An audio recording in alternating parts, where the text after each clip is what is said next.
अस्सलाम वालेकुम। अपने काम से काम रखना, अपने आप को, अपने अहले अयाल को, इन्हें खुश रखना, इनके लिए रोज़गार कमाना, इनकी ज़िंदगी का ख्याल रखना, इसके साथ साथ अपनी इबादत को भी पूरे करते रहना, अच्छा खाना, अच्छा कमाना, अपने बारे में सोचना, आसपास की कोई फ़िक्र ना करना, हमसायों की, लोगों की कोई ख़बरगिरी ना रखना, मुल्क की हालात की, सियासी हालात की, दुनिया के हालात की, मजहबी मामलात की, इन तमाम चीज़ों को सबको नज़रअंदाज करना, सिर्फ़ अगर तवज्जो देना तो अपनी दुनिया और अपनी आखिरत, ख़ुद और अपने बच्चे, अपनी ज़िंदगी को बेहतर बनाना और सिर्फ़ अपने ही काम से काम रखना। ऐसे शख्स के बारे में मौला मुत्तक़ियान मौला इमाम अलैहिस्सलाम नहजुल बलागा की हिकमत 145 में फरमाते हैं,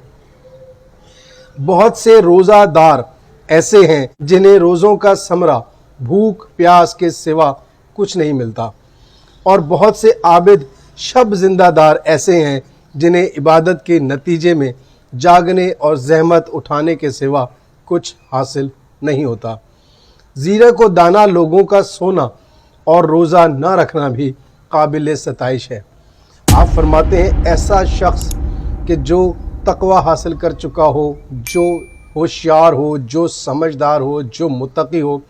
वो अगर रोज़ा ना भी रखे, शब को उठकर अगर नमाज शब अदा ना भी करे, तो वो उन लोगों से ज़रूर बेहतर है या काबिल सताइश है, या उसकी तारीफ़ की जा सकती है कि जो रोज़े तो रखते हैं, जो रातों को उठकर नमाज़ें तो अदा करते हैं, लेकिन उसका उनकी ज़िंदगी पर कोई असर नहीं होता। वो जैसे होते हैं उसी तरह से रहते हैं, इखलास नहीं होता उनकी इबादत में, उनके रोज़ों में, उनको